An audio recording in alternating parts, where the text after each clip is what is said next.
Bueno, ¿Qué te parece el fondo ahí? ¿Te gusta? pero chiche bombón. Bueno, ahí Está está. espectacular. Comentario Sensacional. futbolero del doctor Carlos Chagoya. ¿Cómo va, Carlos? Bien, bien, bueno, un saludo a ti, un saludo a toda la teleaudiencia. Nuevamente es una satisfacción que uno pueda acercarse acá y transmitir algunas inquietudes. Vos viste que cuando uno se está poniendo viejo, uno a veces tiene la necesidad de hablar de sus vivencias. Acercate un poco más al micrófono. Perdón, de hablar de sus vivencias. Básicamente digo, yo he sido futbolero de toda la vida. La gente que me conoce, es decir, viste esa publicidad que decía, viví fútbol, pensá fútbol, tomá Coca-Cola. Bueno, yo más o menos era. Tal cual, y yo creo que viene desde el fondo de mi niñez. Entonces, ¿te gustaba el fútbol de chico? sí. Tanto es así que yo era muy buen jugador de fútbol. No sé si sabía. Mirá. Pero sobre todo en mis sueños. Cuando me despertaba ahí, ya volvía a la triste realidad de que era un patadura. Y esta referencia viene de la mano de que hay como un cuento, una referencia en un libro creo que es en el libro de Fútbol de Sol y a Sombras de Eduardo Galeano, que habla más o menos de esto. Y vos sabés que cuando hace todo ese cuento, y me sentí identificado. Yo digo, porque cuando niño, cuando adolescente, en los sueños era un jugador excepcional. Lamentablemente me despertaba y era un patadura como era. Pero bueno, yo digo que el fútbol es un deporte extraordinario porque, como decía Galeano, es en el único deporte donde el pez chico se puede comer al pez grande. Es donde aquellos sin esperanza le pueden ganar a un gran equipo, aunque sea un partido, pero capaz que es el partido fundamental. Entonces, y el fútbol, yo por lo menos, sobre todo cuando juego Uruguay, lo vivo con pasión. Con mucha atención, como yo creo que se debe mirar los partidos de la selección uruguaya, siempre sufriendo y con la calculadora, pero eso no son dramas. Voy a hacer un pequeño recorrido. Es decir, alguna vez yo había leído que el fútbol es una de las cosas más importantes, de las menos importantes, dentro de las menos importantes. Es decir, porque el fútbol atraviesa, y sobre todo en el Uruguay, es como dice una canción, un orgullo de identidad. ¿Ah? Es decir, nosotros somos conocidos por el fútbol, por la selección uruguaya. Es lo único que nos une, creo, como país, la selección uruguaya. Pero los dramas son otros. Es decir, a ver, y voy a hacer una pequeña digresión. Los dramas, por ejemplo, son, yo qué sé, que en el Uruguay en los últimos 5 años aumentó la pobreza infantil del 16 al 21%, es decir, estamos hablando del 33%. Es decir, dramas son esas situaciones de enfermedades incurables. Drama es, por ejemplo, lo que está pasando en Medio Oriente, con 40.000 civiles, entre mujeres, y sobre todo mujeres y niños, que han sido, que han muerto a través de los ataques israelíes, y también los 2.000 israelíes que han fallecido por los ataques de Hamás. Es decir, los 100 y pico de secuestrados todavía, esos son dramas, esos son verdaderos dramas en la vida. Y ayer, y disculpá, Gabriel, que voy a hacer esta digresión, pero ayer me llamó la atención en un programa en la tarde que unos panelistas, supongo por lo que hablaban, identificados con el Partido Nacional, justificaban el ataque a esas 40.000 personas diciendo de que Israel es un Estado democrático. Entonces, el día de mañana a Argentina se les ocurre venir a invadirnos acá y matar a 40.000 personas, que estamos hablando más de la población de Carmelo y Palmira, y está bien. Esos son dramas. Por eso el fútbol tiene que ser eso, un divertimento. Es decir, la pasión, es decir, llorar de alegría por un triunfo, llorar de tristeza porque perdiste y perdiste una clasificación, todo eso está bien, pero termina ahí. Y el fútbol es muy lindo, tiene algunas anécdotas extraordinarias, ¿no? Vos sabías que en la Primera Guerra Mundial, en plena guerra de trincheras, cuenta la historia que alguien tiró una pelota entre medio de las trincheras, y entre los soldados hubo un cese automático de hostilidades por 48 horas, y literalmente para patear una pelota. Chau, patear una pelota. Y se divirtieron, la pasaron bien, hubo camaradería, hasta que los grandes jefes dicen, bueno, se terminó el armisticio, vamos a volver a los tiros. Pero eso es un poco lo que te marca el fútbol, debe ser un vehículo de paz. Yo creo que no existe actividad humana que genera lo que genera el fútbol.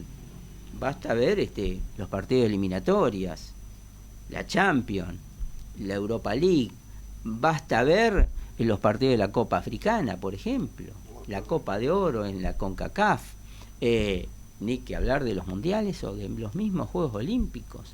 En general, en los Juegos Olímpicos, donde puede haber discrepancia en esto, pero donde se genera más atención es justamente en los partidos de fútbol.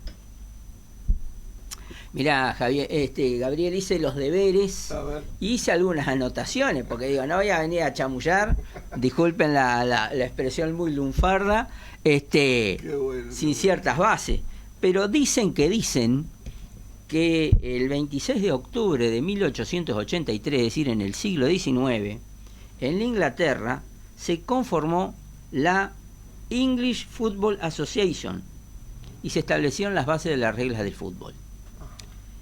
En dicha reunión se realizó en la Freemason Tavern, es decir, una taberna de masonería, perteneciente a la logia masónica Queen Elizabeth número 11 de Londres. Allí un grupo de masones de la ciudad de Harrow decidió las bases y reglas de juego que solo permitía el uso de los pies y la cabeza, pero no de las manos, tratándose de diferencial del rugby. Claro. Estableció que el juego sería de 11 jugadores de cada lado, 4 árbitros para controlar el cumplimiento de las reglas de juego y 2 arcos donde los 11 de un lado tenían que tratar de meter un gol en el otro. Y bueno, y también se expresa que una parte importante de la simbología del fútbol tiene origen masónico.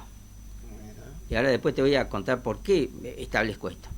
Se dice que se recoge el espíritu de igualdad y fraternidad que es símbolo de la masonería. ¿Por qué? Porque en esa época los deportes eran solamente practicados por una élite pudiente. Mira. Entonces, estas reglas y estas bases que se establecieron del fútbol era para que todo el mundo las pudiera practicar, claro, sin importar la raza, nacionalidad, condición social, condición económica, nada de eso. Lo único que importaba era que quisiera jugar al fútbol, bajo esas bases de libertad y de igualdad y fraternidad. Y vos me preguntás, ¿y por qué te escribiste? ¿Por qué buscaste esto? Mirá, yo te contaba que yo hace toda la vida estuve pendiente del fútbol. Yo sigo lector de la revista El Gráfico. El Gráfico, claro. Es decir, te puedo decir que las primeras revistas mías que empecé a comprar fueron del año 68. Qué impresionante. Y anteriormente acá en el Uruguay hay una revista que se llamaba Sport Ilustrado, una cosa así. Exacto, sí. Pero a su vez... No, El Gráfico era el sumo. Sí, pero acá en el Uruguay había una revista que se llamaba Deportes, que en la contratapa traía los equipos, las fotos de los equipos desde la primera hasta la divisional D. Mirá. Todo. El Tanque, Canillita, Marconi, es decir, todos esos equipos que había, Mar de Fondo, Alto Perú, bueno, todos esos equipos que algunos han vuelto a jugar en el fútbol de la Asociación Uruguaya de Fútbol. Y bueno, no me acuerdo en cuál revista, yo siendo niño o adolescente, leí ese artículo, porque yo leía decir todo, ¿no? Es decir, cuando se hablaba del comentario de los partidos, las formaciones, es decir, todo. Me acuerdo que había un artículo, no me acuerdo en cuál de las revistas, que hablaba sobre esto, sobre el origen del fútbol. Muchos años después, todo eso, viste, que te va quedando. Empecé a buscar, y eso es el milagro de la tecnología en Google, sobre la historia o el origen del fútbol.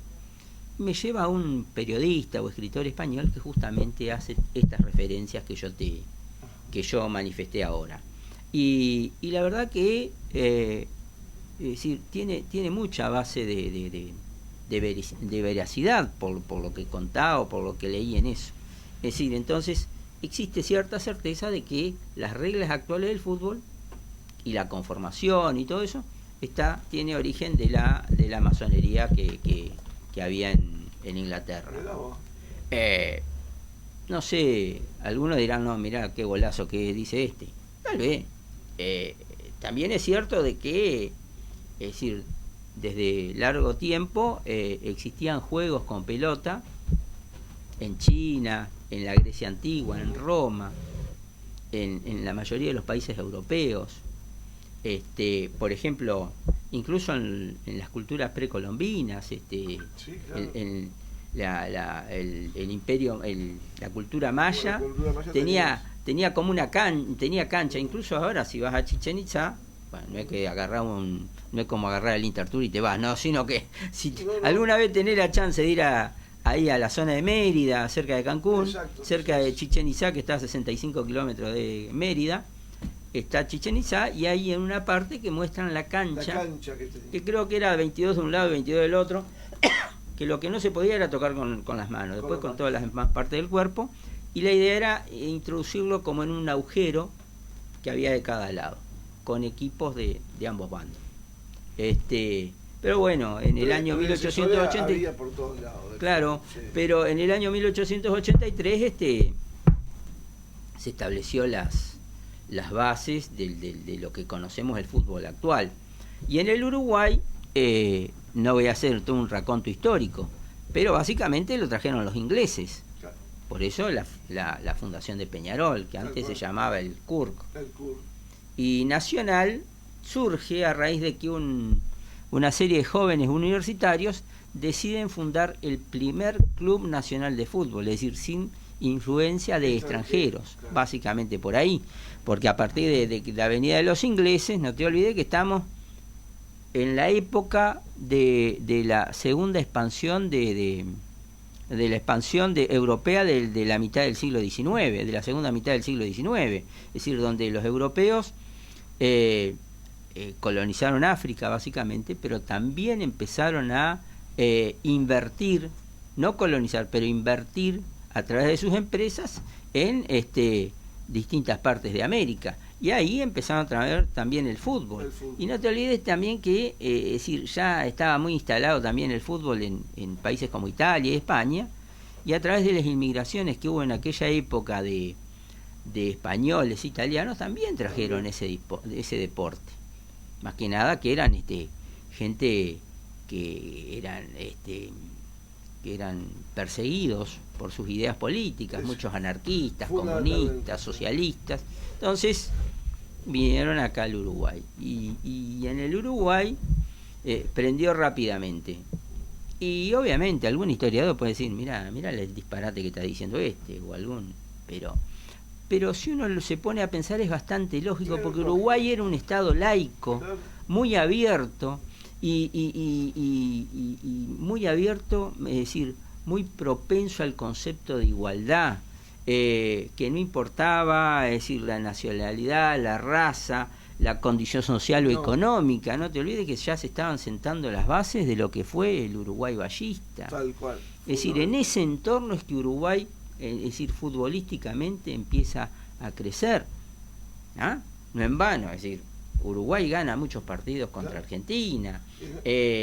Después está la patriada del 24, que eso fue no solamente promovido como Atilio Narancio, pero Atilio Narancio pertenecía al ballismo. Claro. El embajador que logra que Uruguay, creo que era Martínez Buero, logra que Uruguay fuera aceptado en los Juegos Olímpicos del 24, era embajador plenipotenciario en Europa, que estaba en París, también de origen ballista. Es decir, hay todo un entorno que está, no digo que es netamente político, pero que de alguna manera se promovió cuando en una época había determinados sectores que entendían que lo que identificaba al Uruguay, esto más que nada relacionado al Partido Nacional, es decir, se tenía que dar preeminencia a determinados deportes, vamos a llamarle así, que se practicaban en el campo. Claro. Las carreras, yo qué sé, todo eso, que no, las domas y todo ese tipo de Las cosas. cuestiones gauchescas. Las cuestiones relacionadas. Bueno, pero bueno, también yo creo que en eso había también una forma de encarar la sociedad. Entonces, mi relación con el fútbol viene desde toda una vida. Yo me acuerdo que, viste que uno está viejo y se acuerda de Sí, cosas, te ¿no? acordás de lo que desde hace 40 años Pero atrás. mira el cuento que te voy a hacer. A ver. En el año 66, yo tenía 5 años. Llovía torrencial. Y mi padre puso las radios Espica, aquella, ¿te acordás? Sí, claro, claro. Arriba de la televisión. Tengo una todavía. Arriba de todavía la tengo por ahí. Sí, Arriba de la televisión, a escuchar el partido Uruguay-Inglaterra. Ah, mirá, 1966. 1960, con gran actuación de Mazurkiewicz. Claro. En un 0-0, que era fantástico, porque Uruguay venía vapuleado del Mundial del 58, que no había clasificado, Es cierto. y del 62, que no había pasado la primera fase. Entonces la idea era tratar de pasar a la segunda fase. Y bueno, y yo me acuerdo, es decir, la primera imagen que tengo de la selección uruguaya es eso. Es decir, y mi padre sufriendo, imagínate vos, Sí, claro. Hay una canción de Tabaré Cardoso, creo que es Sí, el relator, ¿cómo es? El hombre de la radio. El hombre de la radio. Claro. Es decir, prendí la radio. Es decir, es extraordinaria esa canción porque refleja de alguna manera lo que un hincha siente cuando escucha la radio. Que tiene La emoción, la transmisión por radio, expectativa. terrible. Entonces, me acuerdo que mi padre, es decir los nervios, Claro, todo esa que como hincha. Y ese es el primer contacto que yo tengo con la selección uruguaya. Y después, obviamente, lo seguí a través del Mundial. Me acuerdo que había un álbum, que no eran como de ahora, viste, que ahora son Sí. una empresa multinacional. Aquello no me acuerdo qué era. Incluso si cada vez que compraba un paquete de figuritas venía con una galletita. Exactamente. Y bueno, me acuerdo que llené completo el álbum, ¿tá? De Inglaterra 66. Y después lo seguí en el año 67 cuando Uruguay sale campeón de la Copa América, que le gana la final a Argentina. Y después seguí, digo, entonces esa relación, es decir, la tengo muy arraigada. Y lo otro es Peñarol, no me preguntes por qué soy de Peñarol, porque mi padre era Nacional. Claro. Pero bueno, cuando Peñarol sale campeón en el año 66, el famoso 4 también lo escuchamos por mi padre, sobre todo lo escuchó con la Spencer red. Joya, yo no me acuerdo de toda la alineación. La alineación Pero capaz era que no. Mazurkiewicz, Forlán, el Forlán, padre de Diego claro, Forlán, claro. Lescano, que era un Es back cierto. central de Paraguay, Es cierto. Varela y Omar Caetano, Rocha, Goncalves Aunque- y Julio César Cortés, que a veces jugaba Lito Silva. Abadie, un gran jugador que incluso estuvo jugando en Italia, sí, sí. Spencer y Joya. Ese más o menos era el equipo titular. Supe tener la foto en mi Sí, cuarto yo por durante ahí la muchos tengo. años. Las Yo por ahí fotos la que tengo. que salían en los diarios antiguamente. Sí, y bueno, ese era el equipo de Peñarol, que Peñarol lo tuvo varios años ese equipo en general, Sí. con algunos cambios, pero lo tuvo. Que tanto es así que después, muchos años después, el técnico era Roque Máspoli, Roque Gastón Vázquez. que yo más me interesé por lo que era táctica y estrategia en el fútbol.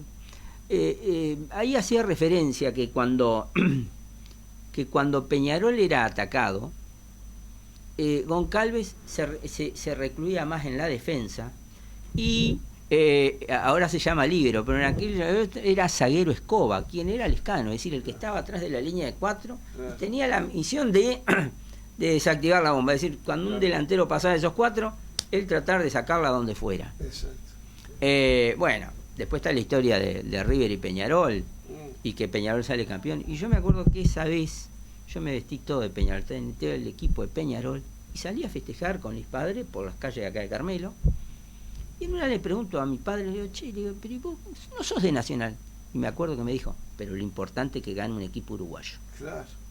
Claro. lo importante es que gane un equipo uruguayo, y siempre me quedé con eso, es decir, la importancia, porque somos muy pocos, entonces, es decir, esas cosas que te van marcando los años, que al año siguiente Nacional Sí, claro.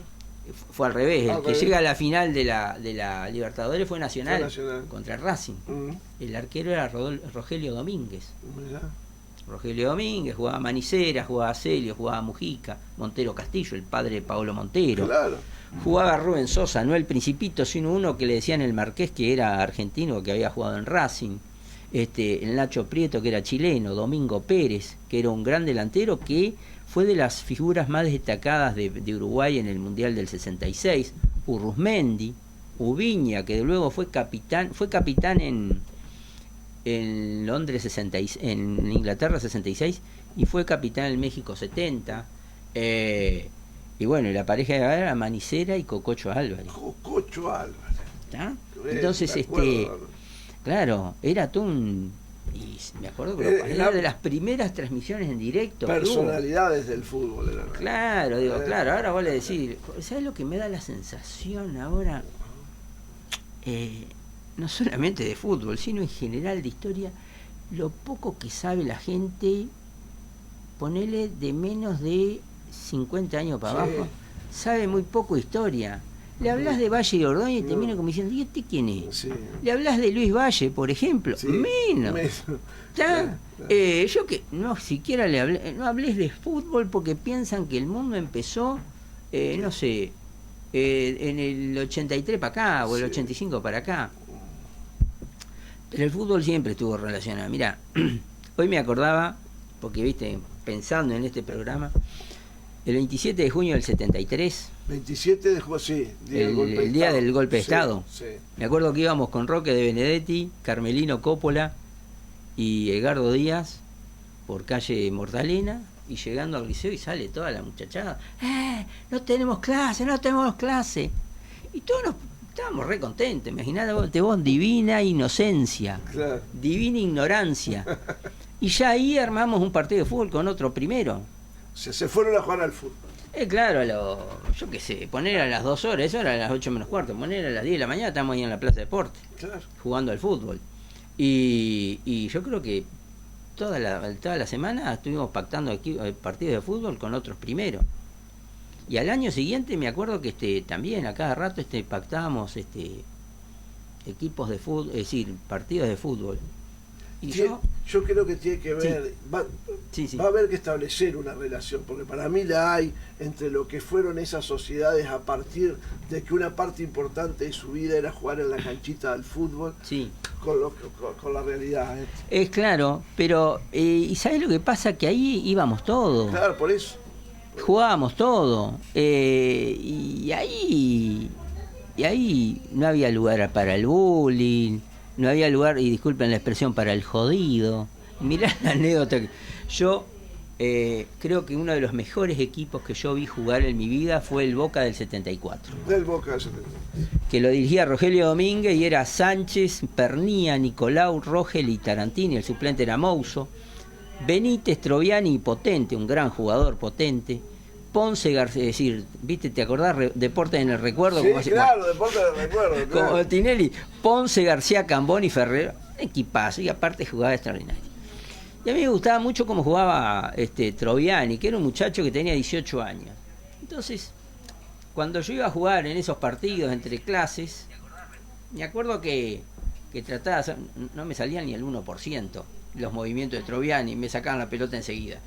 Pero, y si no iba al arco, me gustaba el arco. Mirá vos, ¿te acordás cómo era la cancha antes de ahí ¿Cuál? de ahí de la Plaza de Deporte? Sí, Era sí. todo de brisna. Sí, era de brisna, sí. Era Una vuelta llovía y era un estábamos barrial. Sí. Una vuelta estábamos jugando mi clase, yo era, imagínate vos, CH, así que sería segundo B, una cosa así, y la clase, por ejemplo, de Guillermo Rodríguez. Ajá.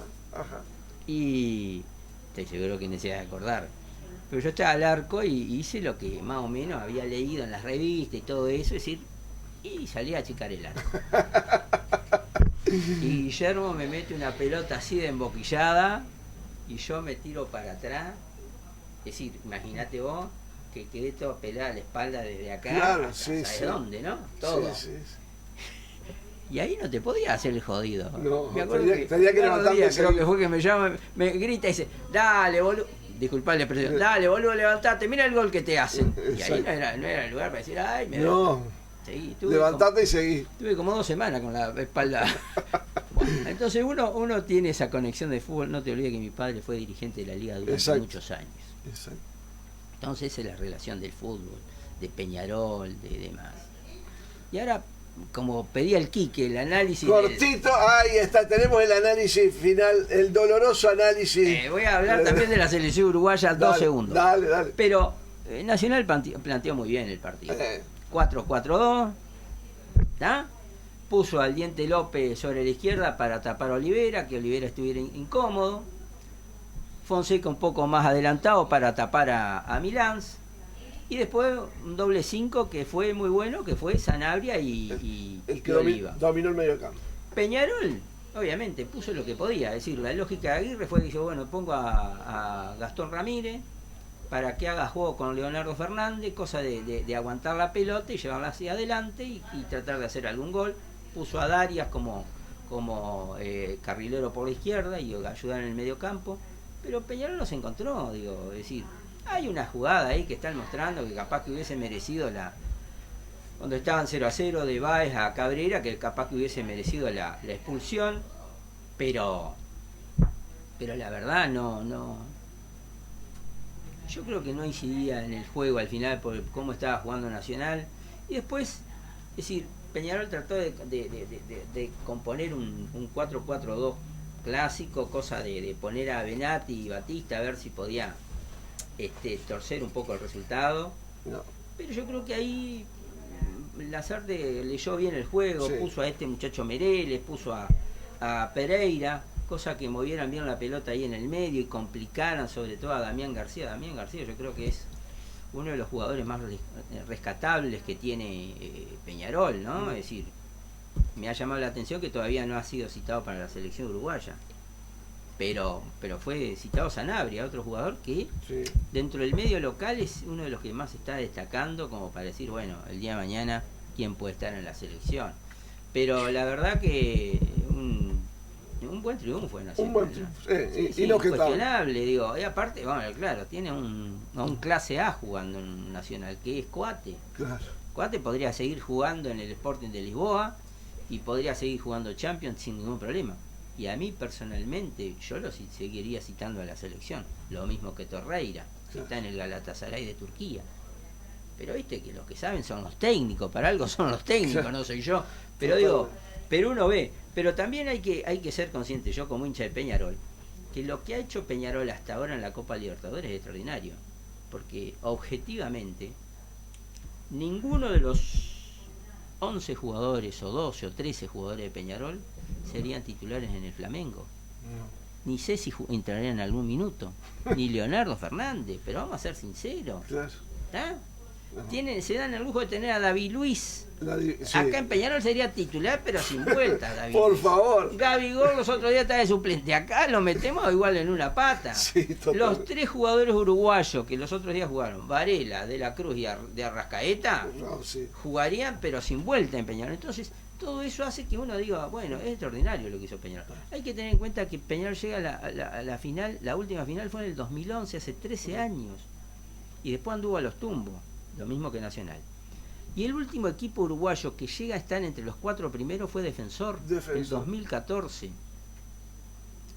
Que fue bastante injusto que Defensor no llegara a la final, porque Defensor lo repeloteó a Nacional de Paraguay de visitante, y acá también, y sin embargo Nacional de Paraguay ha hecho un gol en un contragolpe contra Defensor, y ahí, viste, eso es el fútbol. Claro. Ahora yo qué sé, y bueno, y si querés te hablo un poco de lo que nos viene como selección uruguaya. Dale. Bueno. Dele con fe. Perú y Ecuador. Sí. Vamos a ver la selección uruguaya. Primero, lo tengo anotadito por acá. En la próxima columna de la semana que viene vamos a empezar con Suárez. Bueno, el tema es pero vamos a dejarlo para la semana. Exactamente. Uruguay citó a los 3 arqueros que está citando, que es Rochet, Mele e Israel, que está haciendo una muy buena campaña en el Sporting de Lisboa, está jugando Champions. Defensa Jiménez, que no puede jugar contra Perú. Bueno, que juega en el Wolverhampton de Inglaterra, está jugando Premier League, equipo de mitad de tabla. Mourinho, que fue elegido por el Atlético de Madrid para integrar su plantel, ahora quiere darle minutos, y era de Racing este muchacho, y quiere darle minutos, lo cedió al Alavés. Olivera, que está en el Napoli, que no puede jugar contra Perú. Nández, que ahora está en la Liga Árabe. Varela, el Pumita Rodríguez, que juega en el Vasco da Gama, y Sarachi, que es suplente en Boca. Entonces, como buen futbolero que soy, yo digo, ¿qué defensa podrá armar Bielsa contra Perú? Y a mí se me ocurre, al no haber citado a Marichal y no tener los otros, es decir, Nández, Bueno, Mourinho y Sarachi. Bien. Es lo que se me ocurre. Y en el medio no tenemos problema, porque con seguridad va a jugar Pelistri, que está en el Panathinaikos de Grecia, que está dirigido por Diego Alonso. Valverde, un clase A, jugador fundamental. En este momento es más importante que Mbappé, que Rodrigo, que Vinicius, que Camavinga, que Tchouaméni, que Rudiger. Es el jugador fundamental, lo ha dicho el propio Carlo Ancelotti. Ugarte, que está en el Manchester, que entra y sale. De la Cruz y Araujo, que han tenido sus primeros minutos en el Sporting de Lisboa, y por suerte nos habilitaron a Darwin Núñez, que por ejemplo Fossati decía, ¿cómo que lo veis? Y lo que pasa es que cuando vos haces una apelación y está en el TAS tiene esa potestad de decir, bueno, hasta que se haya una resolución definitiva queda habilitado provisoriamente. Pero la verdad, digo, es un partido que si tuviéramos todo el equipo completo, diría que es un partido bastante ganable. El Uruguay normalmente le ha ganado a Perú o ha sacado buenos resultados. Es decir, en las eliminatorias pasadas, acordate del tirazo de Piquerés, que hasta el día de hoy está simbrando el palo. Totalmente. Hubiésemos ganado ese partido, es decir, gracias Perú, 3-0, es decir, 3 puntos para nosotros.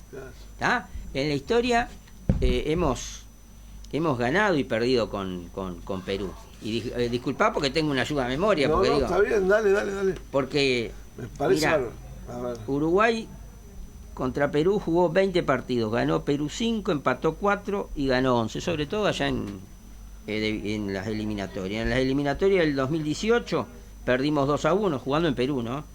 En las del 2022 empatamos 1-1, en la del 2014 ganamos 2-1, en la del 2010 acá en Uruguay le ganamos 6-0, y en Perú perdimos 1-0, que ese partido con Perú veníamos de empatar con Venezuela y era fundamental poder sacar un resultado, y perdimos. Y ya nos veíamos casi afuera del Mundial del 2010. Mirá lo que te estoy diciendo, el Mundial del 2010. El del 2010.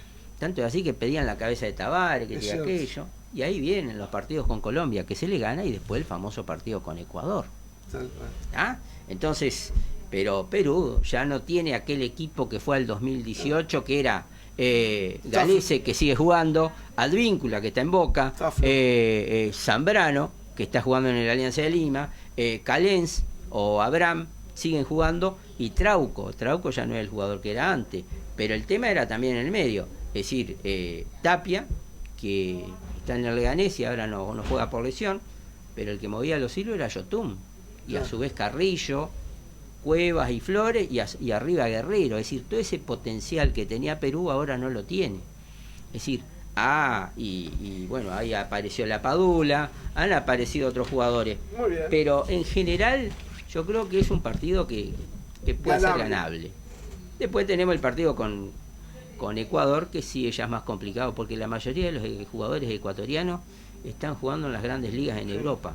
Eso marca una diferencia. Sí. Una diferencia importante en cuanto al nivel de juego. Pero ya te digo, yo creo que acá la pareja de va a ser Jiménez y Olivera, siguiendo un poco los lineamientos de Bielsa, que quiere un zaguero que salga jugando. No descarto, por ejemplo, que el Pumita Rodríguez pueda jugar en Perú como titular, como zaguero, que ya lo ha probado en 2 o 3 amistosos en esa posición. Entonces, yo qué sé, digo, bueno, pero estamos en una posición cómoda. Es importante ganarle a Perú o sacar un buen resultado de empate, pero fundamentalmente sería bueno ganarle a Ecuador, porque se juegan 6 puntos. Una... Porque si le ganamos a Ecuador, nos posicionamos bien, y si habemos sacado un buen empate, un empate por lo menos en Perú, nos posicionamos bien y dejamos bien atrás a Ecuador, ¿no? Ha hecho una mezcla, doctor, de historia y de actualidad deportiva fabulosa. Ni el mejor de los comentaristas deportivos, así que muchísimas gracias, lo felicito. Muy linda la columna de hoy. Bueno, te agradezco. Son años, ¿viste? Son años, digo. Y ya veo que tiene mucho para comentar, así que... No, lo que pasa es que, ¿viste? Vamos a entendernos, del 29 de abril estoy jubilado. Entonces miro fútbol. Es decir, a veces mi señora me dice, a ver, ya miraste todo el día fútbol, vamos a mirar otra cosa, porque arranco a veces el viernes de noche, todo el sábado. Todo el fin de es decir, ahora por ejemplo vos te vas a reír, ¿sabes a qué cuadro estoy siguiendo? A Oriental de La Paz. Mirá, Oriental de La Paz, ¿por qué? ¿Y por qué? Porque tengo un amigo que está en la Sociedad Anónima Deportiva. Mirá. Y a veces nos encontramos, no es de acá. A veces cuando voy a Mercedes me lo encuentro. Y a veces en alguna comida nos encontramos. Y a veces me preguntan, ¿y viste el cuadro? Y a veces yo le doy mis impresiones. Una de las cosas, ¿viste? Y lo último que te digo, ¿viste que se ha hecho costumbre en los equipos salir jugando de atrás? Es decir, el 5 se retrasa, claro, los zagueros se desplazan hacia la derecha, los laterales se adelantan, pero no todos los equipos tienen esa posibilidad. ¿Está? Boca lo intentaba con Martínez y no le iba muy bien porque perdía la pelota muy bien. Y una de las cosas que cambió el técnico interino, estaba escuchando ayer, que cambió 2 cosas. Uno, la marca personal en los corners. Una pavada, pero claro, marcaba en zona. Y otro, sacar la pelota lejos y tratar de ganar la segunda pelota. ¿Y por qué? Y porque antes, es decir, en general se jugaba así. ¿Vos te acordás que antes la agarraba y el pelotazo para adelante? Claro. Ahora, viste, el juego, todo eso a partir del Barcelona de Guardiola, el Manchester City. Pero hay jugadores que lo pueden hacer. Sí. Es decir, con algunos jugadores eso lo puede hacer. Y lo último, Gabriel, hay un detalle táctico que hizo Bielsa en Uruguay que fue muy importante, sobre todo con Argentina y Brasil, sobre todo cuando íbamos ganando. ¿Sabes qué? Cada vez que Uruguay era atacado, retrasaba a Ugarte como líbero prácticamente. Lo metía en la línea de 4, pero más atrasado que los 2 zagueros. Y eso le permitía cortar los avances de los atacantes argentinos y brasileños. Lo vi y contra Bolivia hizo lo mismo. Conversamos la semana que viene, doctor. Cómo no, estoy a las órdenes y gracias por permitirme despuntar un hobby o un vicio, como lo quieran llamar. Es decir, que la verdad que, como siempre, me siento muy cómodo. Es decir, lo que yo decía siempre. Es decir, de derecho, más o menos. De fútbol te hablo todo lo que quiero. Nos vemos la semana que viene. Muchísimas gracias. Nosotros nos vamos a la pausa. Volvemos enseguida con más información aquí en el Eco TV Radio. Inicio de espacio publicitario.